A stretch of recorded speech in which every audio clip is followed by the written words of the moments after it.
નમસ્કાર વિદ્યાર્થી મિત્રો, હું છું પીએમ સર. શ્રી ગણેશ ક્લાસીસમાં દરેક વિદ્યાર્થીનો સ્વાગત છે. વિદ્યાર્થી મિત્રો, હવે આપણે વાત કરવાના છે એમકોમ સેમિસ્ટર 1ની જે તમારે એક્સટર્નલ વિદ્યાર્થી હોય છે જેને લેટ ફોર્મ ભરેલા હશે તેના માટે અત્યારે એક્ઝામ ચાલી રહી છે અને તેના માટેના મોસ્ટ ઇમ્પોર્ટન્ટ ક્વેશ્ચન પણ વિદ્યાર્થી મિત્રો કોમેન્ટ કરીને કહેતા હતા કે સર ક્યારે મળી જશે.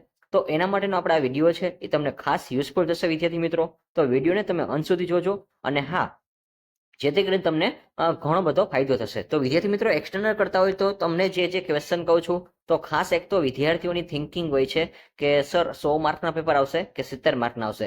તો એ તમને પહેલા એક શ્યોરિટી કરી દઉં એટલે જેથી કરીને તમને પણ આઈડિયા આવી જશે. તો સૌરાષ્ટ્ર યુનિવર્સિટી જે આપણે વાત કરવાના છે વિદ્યાર્થી મિત્રો કે જે લોકોએ આપણે એમકોમ રાખેલું છે અને હા, આજે છે આપણે CBCS મેથડ હોય છે અને જે આપણે ગાઈડ કરી તો યુજીસી નેટ 2020 પ્રમાણે જ આવે છે. અને હા, તો હવે તમારો આ જે સિલેબસ છે તો વિદ્યાર્થી મિત્રો કઈ રીતે આવશે એ હું તમને પહેલા જણાવી દઉં છું. તો સ્ટ્રક્ચર અને સિલેબસ બેઝ યુજીસી ગાઈડલાઈન જે છે એમાં CBCS પ્રોગ્રામ 4 એમકોમ જે સેમિસ્ટર 1 છે એના માટે આપણે વાત કરવાના છે વિદ્યાર્થી મિત્રો. તો તમારે 5 સબ્જેક્ટ આવશે: business research, managerial economics, accounting for management, financial management and policy, management of self career. આ ટાઈપના તમારે પેપર આવશે વિદ્યાર્થી મિત્રો. હવે રેગ્યુલર સ્ટુડન્ટ હશે એને 30 માર્ક છે એ ઇન્ટરનલ માર્ક હોય છે અને બાકી જે એક્સટર્નલ માર્ક હોય છે જે એક્ઝામમાં તમારે 70 માર્કનું પેપર આવી શકે છે. અને હા, જેમાં તમારો 2.5 કલાકનો ટાઈમ રહેશે. નેક્સ્ટ, જે લોકો એક્સટર્નલ ડિપાર્ટમેન્ટમાં છે એટલે જે એક્સટર્નલ કેન્ડિડેટ છે એને 100 માર્કનું પેપર આવશે અને તેને પૂરેપૂરી 3 અવર્સ મળશે એટલે કે 3 કલાક મળી રહેશે. પરંતુ વિદ્યાર્થી મિત્રો હજી પણ આપણે આગળ જોઈ એટલે જેથી કરીને તમને વધારે આઈડિયા આવે કે આપણે કાલના પેપરમાં કઈ રીતે આવશે. તો એમકોમ જે સેમ 1 છે એના માટે આપણે વાત કરી તો evaluation of scheme and marks distribution of a commerce paper for regular students only.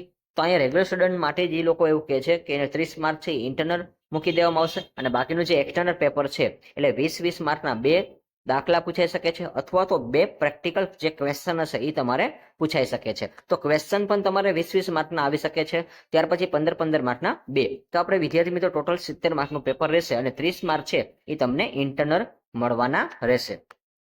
તો વાત કરવાના છે આપણે સિલેબસની. તો વિદ્યાર્થી મિત્રો જે તમારો સિલેબસ છે એની પણ આપણે વાત કરી દઈ કે વિથ ઇફેક્ટિવ ફોર આ તમારે જે સિલેબસ છે વિદ્યાર્થી મિત્રો 2019 નો જ લાગુ પડશે. ખાલી ન્યૂ એજ્યુકેશન પોલિસી પ્રમાણે જ રહેવાનું છે. બાકી સિલેબસ છે એ 2019 નો જ રહેશે. પછી એમકોમ સેમિસ્ટર 1માં જે વિદ્યાર્થીઓ છે જેનો સબ્જેક્ટ છે બિઝનેસ રિસર્ચો એના માટે આપણે વાત કરી વિદ્યાર્થી મિત્રો તો આપણે 100 માર્કનું પેપર રહેશે એ પણ હું તમને લાસ્ટમાં હમણાં જણાવી દઉં છું વિદ્યાર્થી મિત્રો. હવે તમારો જે સબ્જેક્ટ છે બિઝનેસ રિસર્ચ એના માટે આપણે જે એક તો થિયરિકલ ફ્રેમવર્ક આવશે જે તમારે ક્વેશ્ચન છે ઇમ્પોર્ટન્ટ ક્વેશ્ચન તમને હમણાં જોવા મળશે. ત્યાર પછી યુનિટ 2 વિદ્યાર્થી મિત્રો data collection in business researcher.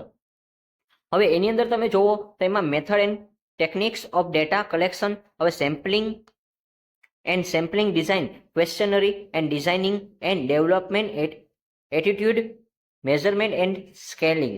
તો વિદ્યાર્થી મિત્રો આ ટાઈપનો જે તમારો કન્સેપ્ટ છે એકવાર ખાસ તમારે જોઈ લેવું અથવા તો યુનિટના નામ પહેલા તો તમે યાદ રાખો વિદ્યાર્થી મિત્રો. પછી next unit 3 organisation of business research and sampling. તો આમાં તમારે defining business research problem, formula and hypothesis, testing of hypothesis, experimental design, sampling techniques.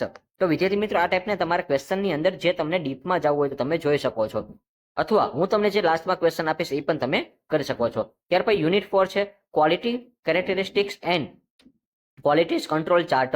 તો વિદ્યાર્થી મિત્રોમાં પી ચાર્ટ છે એ વેરી મોસ્ટ આઈએમપી છે, સી ચાર્ટ છે એ પણ આઈએમપી છે, વેરિયેબલ છે એ પણ તમારે પૂછાય અથવા મોસ્ટ ઇમ્પોર્ટન્ટ હોય તો વિદ્યાર્થી મિત્રો પી ચાર્ટ અને એનપી ચાર્ટ આ મોસ્ટ ઇમ્પોર્ટન્ટ છે વિદ્યાર્થી મિત્રો. ફ્રેક્શન ડિફેક્ટિવ ચાર્ટ પી ચાર્ટ વેરી મોસ્ટ ઇમ્પોર્ટન્ટ છે અને number of defective chart NP chart છે વેરી મોસ્ટ ઇમ્પોર્ટન્ટ રહેશે. તો વિદ્યાર્થી મિત્રો હવે આપણે આગળ વાત કરી તો તમારું જે સિલેબસ છે એ પ્રમાણે આપણે વાત કરી તો તમારે કેટલા માર્કનું પેપર આવશે મેન તમને પ્રશ્ન એ હશે. તો વિદ્યાર્થી મિત્રો તમને કહી દઉં છું કે તમારે જે એક્સટર્નલ કેન્ડિડેટ છે એને પણ 70 માર્કનું જ પેપર આવશે. એટલે ખાસ યાદ રાખજો, તમે ભલે એક્સટર્નલ કરો છો તમારા 30 માર્કથી એડ થઈને જ આવશે. મીન્સ કે એ લોકોની જે ઓથોરિટી હશે એ પ્રમાણે તમને પાસિંગ આપી દેશે પરંતુ તમારે જે પેપર હશે એ 70 માર્કનું જ રહેશે. તો ખાસ એકવાર તમે એ અચૂકપણે યાદ રાખજો. અને વિદ્યાર્થી મિત્રો 20-20 ગુણના 2 ચેપ્ટર હશે અને ત્યાર પછી 15-15 ના છે એ પણ 2 ચેપ્ટર હશે. તો અહીંયા તમને સારી એક નોર્મલ જે તમને પેપર સ્ટાઇલ છે બધું તમને કન્ડક્ટ કરીને બતાવેલું છે. હવે question 1, question 2, question 3, question 4, unit 1, 2, 3, 4 આ રીતે તમારી જે મેથડ છે વિદ્યાર્થી મિત્રો, એક્સટર્નલ કરો કે રેગ્યુલર કરો કોઈ ફેર નહીં પડે વિદ્યાર્થી મિત્રો.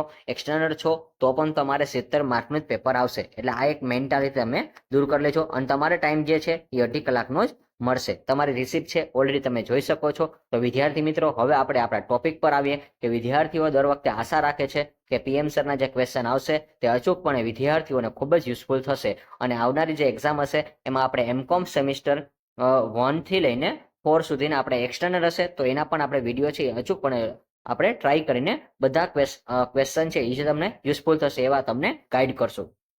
હવે વિદ્યાર્થી મિત્રો વાત કરી કે શ્રી ગણેશ ક્લાસીસમાં જો તમે ફર્સ્ટ ટાઈમ આવ્યા છો, જો તમને ખબર ન હોય તો સૌરાષ્ટ્ર યુનિવર્સિટી નંબર 1 ચેનલ છે. વિદ્યાર્થી મિત્રો જે લોકો ફર્સ્ટ ટાઈમ આવે છે એ આ વિડીયોને ફટાફટ લાઈક કરી દેજો અને હા સાથે તમે નીચેનો આપણે જે સબસ્ક્રાઇબ આંકડો છે જોઈ શકો છો. 2400 થી વધારે વિદ્યાર્થીઓ આપણી સાથે જોડાયેલા છે. તો જે વિદ્યાર્થી નવા હોય તે રાહ ન જોતા આપણી સાથે જોડાઈ જજો. અને વિદ્યાર્થી મિત્રો હવે આપણે વાત કરી કે અહીંયા એક સેન્ટેન્સ આપેલો છે ગ્રીન્સ જે લાઈન છે એ તો let's join hand make the society be educated. આવો હાથ સાથ મિલાય સમાજ को શિક્ષિત બનાવે. તો વિદ્યાર્થી મિત્રો આ વિડીયો તમને મફતમાં મળે છે. મેક્સિમમ તમે શેર કરો તમારા કોઈ પણ ફ્રેન્ડ સર્કલ હોય છે જે એક્સટેન્ડર કરતા હોય છે એ અથવા તો કોઈ તમને એક્ઝામમાં ભેગા થાય છે એવા વિદ્યાર્થી મિત્રોને વાત કરો કે આપણે આ એક સર છે કે પીએમ સર જે શ્રી ગણેશ ક્લાસીસમાં જે તમને દર વખતે આઈએમપી ક્વેશ્ચન અમને આપે છે અને જે યુઝફુલ છે. તો વિદ્યાર્થી મિત્રો એમકોમ સેમિસ્ટર 1 એનઈપી 2020 એ મુજબ જ તમારા ક્વેશ્ચન રહેશે. હવે સ્પેશિયલ જે સૌરાષ્ટ્ર યુનિવર્સિટીના એક્સટર્નલ સ્ટુડન્ટ છે એના માટેના આઈએમપી ક્વેશ્ચન છે. આપણો જે સબ્જેક્ટ છે બિઝનેસ રિસર્ચ તેના યુનિટ પણ મેં કીધેલા છે. હવે આગળ વાત કરી તો વિદ્યાર્થી મિત્રો વિડીયોને તમે અંત સુધી જોજો એટલે જેથી કરીને જે ક્વેશ્ચન કહું છું નોટ ડાઉન કરજો અને હા સાથે કોમેન્ટમાં પણ લખજો વિદ્યાર્થી મિત્રો તમને કેટલા ક્વેશ્ચન આવતીકાલના પેપરમાં પૂછાવાના છે અને પૂછાઈ ગયેલા હોય છે એ તમે ખાસ જણાવજો એટલે જેથી કરીને અમને પણ મોટિવેશન મળશે. તો question number 1, state the types of hypothesis and write and details note on hypothesis testing. ઉત્કલ્પનાના પ્રકાર જણાવો અને ઉત્કલ્પનાના પરીક્ષણ પર વિસ્તૃત નોંધ લખો. તો વેરી મોસ્ટ ઇમ્પોર્ટન્ટ છે ક્વેશ્ચન નંબર 1. ખાસ ઇમ્પોર્ટન્ટ છે વિદ્યાર્થી મિત્રો અચૂકપણે કરીને જજો. ગુજરાતીમાં હોય તોય ભલે અને ઇંગ્લિશ મીડિયમમાં હોય તોય ભલે બંને વિદ્યાર્થીઓને યુઝફુલ થશે. તે જ આપણે એ જ મેથડથી આપણે દર વખતે આઈએમપી ક્વેશ્ચન આપીએ છીએ. Question number 2, explain the various techniques of sampling in business research. ધંધાકીય સંશોધનમાં નિર્દેશની વિવિધ પદ્ધતિઓ સમજાવો. Question number 3, discuss the various methods of random sampling techniques with appropriate illustration. યાદચ્છિક તો વિદ્યાર્થી મિત્રો અહીંયા યાદચ્છિક આવશે. યાદચ્છિક નિર્દેશનની પદ્ધતિના પ્રકારો યોગ્ય ઉદાહરણ સાથે સમજાવો. તો અહીંયા યાદચ્છિક છે, અહીંયા વિદ્યાર્થી મિત્રો પ્રિન્સ વિધક છે, યાદચ્છિક આવશે એટલે ખાસ યાદ રાખજો. Next question number 4, discuss the various quality control chart with example. વિવિધ ગુણવત્તાના નિયંત્રણ આલેખોનું ઉદાહરણ સાથે ચર્ચા કરો. તો વિદ્યાર્થી મિત્રો ક્વેશ્ચન નંબર 4 પણ તમારા માટે ઇમ્પોર્ટન્ટ રહેશે, ખાસ નોટ ડાઉન કરજો. ત્યાર પછી question number 5, what is a statistical quality control. આંકડાશાસ્ત્રીય ગુણવત્તાના નિયંત્રણ એટલે શું? State the advantage and disadvantage of it. તેના ફાયદા અને મહત્વ જણાવો.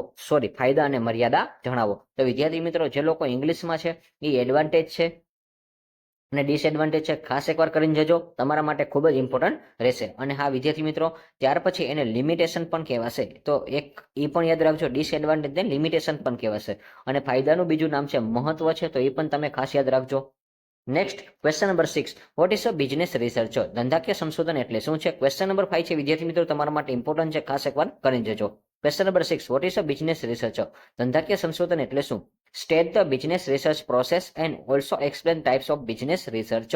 ધંધાકીય સંશોધનની પ્રક્રિયા જણાવો અને ધંધાકીય સંશોધનના પ્રકાર જણાવો. તો વિદ્યાર્થી મિત્રો ક્વેશ્ચન નંબર 6 તમારા માટે મોસ્ટ ઇમ્પોર્ટન્ટ છે, ખાસ એકવાર અચૂકપણે કરજો અને 100% પૂછવાની શક્યતા રહેશે. આવતીકાલના પેપરમાં તમને ખાસ જોવા મળશે. Question number 7, give the meaning of primary data and secondary data. State its advantage and disadvantage. પ્રાથમિક માહિતી અને ગૌણ માહિતીનો અર્થ આપી તેના ફાયદા અને મર્યાદા જણાવો. તો વિદ્યાર્થી મિત્રો ક્વેશ્ચન નંબર 7 પણ તમારા માટે ઇમ્પોર્ટન્ટ રહેશે, તો એ પણ ખાસ એકવાર પ્રાયોરિટી આપજો. ત્યાર પછી question number 8, discuss the various method of primary data collection. પ્રાથમિક માહિતી એકત્રીકરણની જુદી જુદી પદ્ધતિઓ સમજાવો. ત્યાર પછી question number 9, discuss the characteristics and objective business research, ધંધાકીય સંશોધનની લાક્ષણિકતા અને હેતુઓ ચર્ચા કરો. તો વિદ્યાર્થી મિત્રો ક્વેશ્ચન નંબર 9 છે એ તમારા માટે મોસ્ટ ઇમ્પોર્ટન્ટ ક્વેશ્ચન છે. ત્યાર પછી ક્વેશ્ચન નંબરની વાત કરી. Question number 10, the following table show the number of missing rivets observed at the time of inspection of 12 aircraft. Prepare a control C chart for the number of defects and comment on the state of control. તો નીચેના પત્રકમાં જે 12 aircraft આપેલા છે વિદ્યાર્થી મિત્રો, હવે આજે તમને દાખલો પૂછાઈ શકે છે. હવે એમાં દરમિયાન ગુમ થયેલ રિવેટોની સંખ્યા દર્શાવી છે અને ખામીઓની નિયંત્રણ સી આકૃતિ દ્વારા તમારે બતાવવાનું છે. તો આનું તમારે નિયંત્રણ કરવાનું છે વિદ્યાર્થી મિત્રો. એરક્રાફ્ટ નંબર 1 2 3 4 5 6 7 8 9 10 11 12 આપેલું છે. એમાં નંબર ઓફ મિસિંગ રિવોટિસ આપેલું છે. તો રિવાઇટ્સમાં તમે યાદ રાખજો, 1 માં 7 છે, 2 માં 15 છે, 3 માં 13 છે, 4 માં 18 છે, 5 માં 14 છે, 6 માં 10 છે, 7 માં 13 છે, 8 માં 8 છે, 9 માં 18 છે, 10 માં 12 છે, 11 માં 14 છે અને 12 માં 16 છે. તો વિદ્યાર્થી મિત્રો આ બોક્સ તમે આઈ હોપ કે સમજી ગયા છો. નેક્સ્ટ વિદ્યાર્થી મિત્રો લાસ્ટ જે સમ છે, તો આ પણ તમને મેં કીધું હતું કે પી ચાર્ટ અને સી ચાર્ટ વાળા સમ છે એ તમે ખાસ કરીને જોજો, અથવા તો એનપી ચાર્ટ વાળા. તો વિદ્યાર્થી મિત્રો અહીંયા common manufacturing limited wants to check the quality of the production process, એટલે કોમન ઉત્પાદક લિમિટેડ ઉત્પાદનની પ્રક્રિયાની ગુણવત્તા ચકાસણી કરવા માંગે છે. Samples each of 215 units and inspects of 12 days. The number of the defective units found of the different samples in given below. Prepare NP chart and given your suggestion. હવે નમૂના માટે 250 એકમો 12 દિવસ માટે ચકાસે છે. તો 12 દિવસમાં એ લોકો 250 એકમને ધ્યાનમાં લે છે. જુદા જુદા નમૂનાઓમાંથી ખામીયુક્ત એકમો મળ્યા છે અને જે નીચે મુજબ છે. એનપી આકૃતિ બનાવો અને તમારું મંતવ્ય આપો. તો વિદ્યાર્થી મિત્રો અહીંયા તમને ડે આપેલા છે 1 2 3 4 5 6. તો આ તમારે ખાસ યાદ રાખવાના છે. આ ડે ઉપરથી તમારે બનાવવાના છે. તો વિદ્યાર્થી મિત્રો અહીંયા તમારે માત્ર જે 12 દિવસ છે એનો એનપી ચાર્ટ તમારે બનાવવાનો છે. તો આઈ હોપ કે આજે તમને આ જે ક્વેશ્ચન છે એ તમને ખૂબ જ ઉપયોગી થશે. અને વિદ્યાર્થી મિત્રો આ એવો વિડીયો છે કે તમને ખૂબ જ યુઝફુલ થશે. અને આમાંથી જે મેં ક્વેશ્ચન કીધા છે એકવાર ખાસ કરીને જોજો. બાકીના જે 1 થી 9 ક્વેશ્ચન છે એને ખાસ પ્રાયોરિટી આપજો, એટલે જેથી કરીને તમને ખૂબ જ એક્ઝામમાં છે યુઝફુલ અને હા સારામાં સારું પેપર તમારું જશે. તો વિદ્યાર્થી મિત્રો આવતીકાલે તમે ભૂલતા નહીં, તમે જ્યારે એક્ઝામ દઈને આવો છો ત્યાર પછી તમારી પાસે થોડો ટાઈમ મળે છે, ત્યાર પછી ખાસ કોમેન્ટમાં જણાવજો કે કેટલા ક્વેશ્ચન તમને યુઝફુલ થશે. તો આવતીકાલના પેપર માટે દરેક વિદ્યાર્થીને બેસ્ટ ઓફ લક છે. Like this video, share this video, follow with SGC.